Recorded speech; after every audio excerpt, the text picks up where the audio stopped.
trophies. All right, now from that particular story on the tourism performance, I'm joined by Charles Gaku. Thank you so much for joining us. Hi, Kelvin. And he is the Managing Director, Air Travel and Related Studies Center. Thank you so much. Thank you, Kelvin. All right, now let's look at the state of tourism in Kenya. Okay.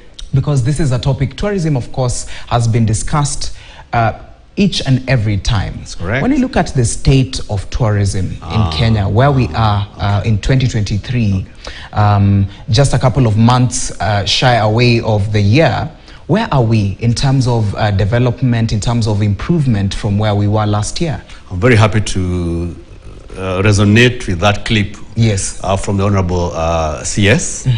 It's a great clip that we are looking for more numbers. Which we are getting there. We are, of course, not yet where you are pre-COVID levels, but looks like we are doing well.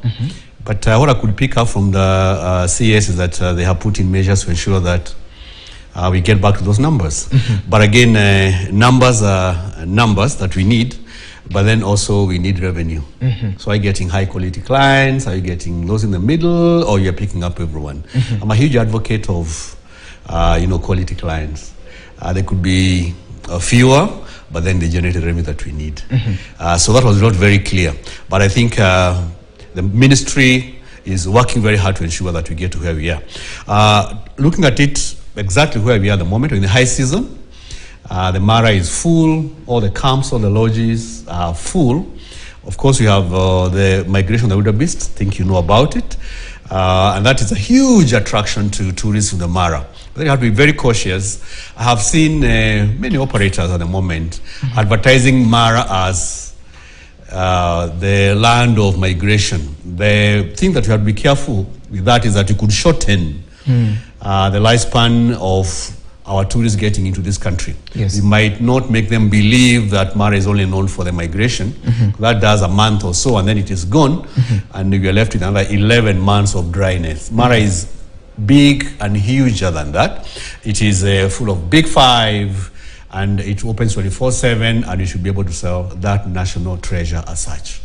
Yeah, but things are looking good, very good. I'm also aware that we have a huge support from the airline industry.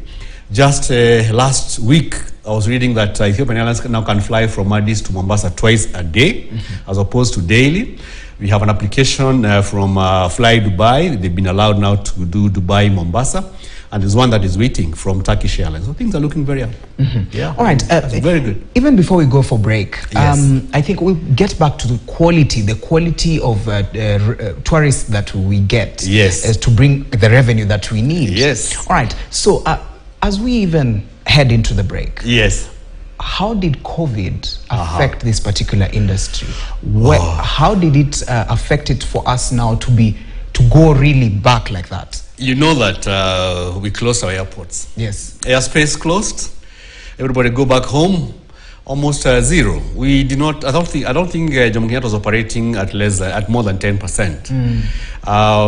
The flip side of it is that 50% of those who are working in the industry did not get back even after COVID. Okay. And that means that we have to train and retrain and train more to get to those levels. So we could also get the numbers that we are looking for, and then you don't have corresponding human resource to take care of those numbers. Yes. Where you are before the COVID. So that's why institutions like us, Air Travel and Related Studies Center in Karen, has to work extra hard to sensitize the youth that the opportunities that were left behind by those who are supposed to be working in the industry, and you need to fill in those shoes. So Form 4 leavers, all those that have a genuine passion in the industry, it is time for them now to get to training so they can be able to support the growth that we want in our sector. All right. Yes. All right. We are going to go for a short break, but we are going to just come back with Charles Gaku to discuss about the tourism industry, and also you as a youth, what you need to do in order for you to just bring your expertise and also your strength to come and help the sector move forward. All right. We are going to go for a short break. We'll be back with more.